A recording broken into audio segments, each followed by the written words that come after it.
Working in a good environment with great colleagues typically tops the list for most job and internship seekers.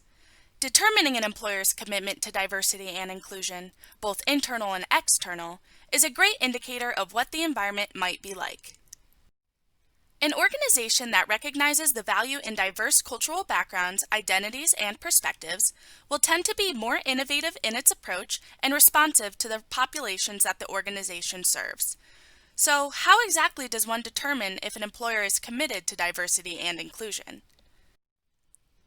As you begin locating things to apply to, you will start to notice some acronyms listed on the bottom of job or internship descriptions. All you need to know is that it is against the law to discriminate when hiring. Quickly, here are the definitions for what you might see. EEO or EOE. Equal Employment Opportunity or Equal Opportunity Employer is an employer who agrees not to discriminate against any employee or job candidate because of their race, color, religion, national origin, sex, including pregnancy, physical or mental disability, or age. MFDV. Although this is not as common as EEO, you might see it or variations of the letters near EEO.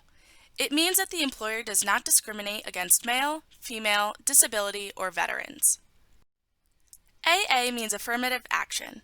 Employers that use the AA designation often include MFDV as part of their equal opportunity job advertising policy. Even employers who aren't required to have affirmative action plans use the AA designation to ensure the public knows they are equal opportunity employers.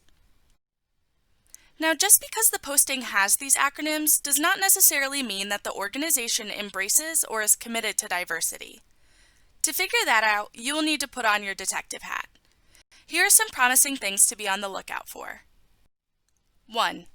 Is there an authentic sounding mention of diversity in the organization's mission statement or values? Look for this in the About section of the organization's website.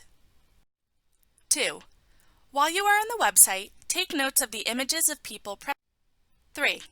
Are there people of diverse backgrounds in leadership positions? This information should be relatively easy to find either on the website or by using LinkedIn. 4. Speaking of LinkedIn, why don't you try searching for the company and then viewing the employees? You will want to see diverse employees who have been at the organization for a while. If the organization is real about diversity, they will be able to retain diverse talent throughout all levels of the company. 5. Are you able to find evidence of the existence of ERGs? An employee resource group, sometimes called a business or colleague resource group, community network, or affinity group, is a voluntary employee-led group for uniting those with similar characteristics, situations, experiences, or interests. ERGs promote development, awareness, and community through events and discussions about their focus.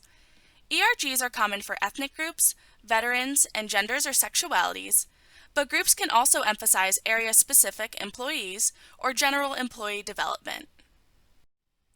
Most company information about ERGs is available on the company's website. However, complex sites often bury relevant information in an About, Career, or Diversity section. Here are a few places to explore for information about ERGs. Diversity Inclusion or About sections. Diversity Inclusion sections can sometimes be found under the About section.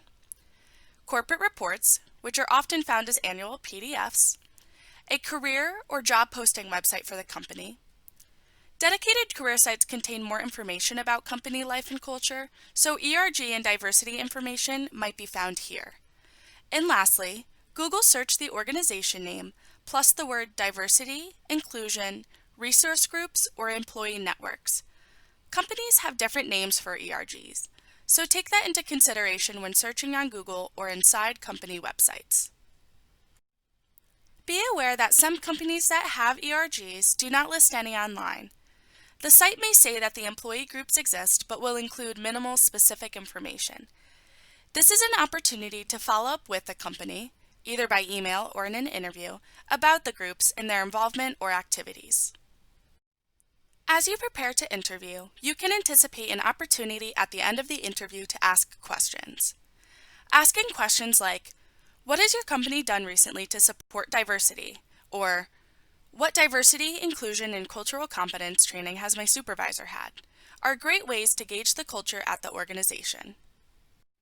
Researching an employer's commitment to diversity and inclusion will provide insight on the company's culture and work environment. If you are seeking a good work environment with great colleagues, learning more about an employer's diversity and inclusion efforts is where you want to begin.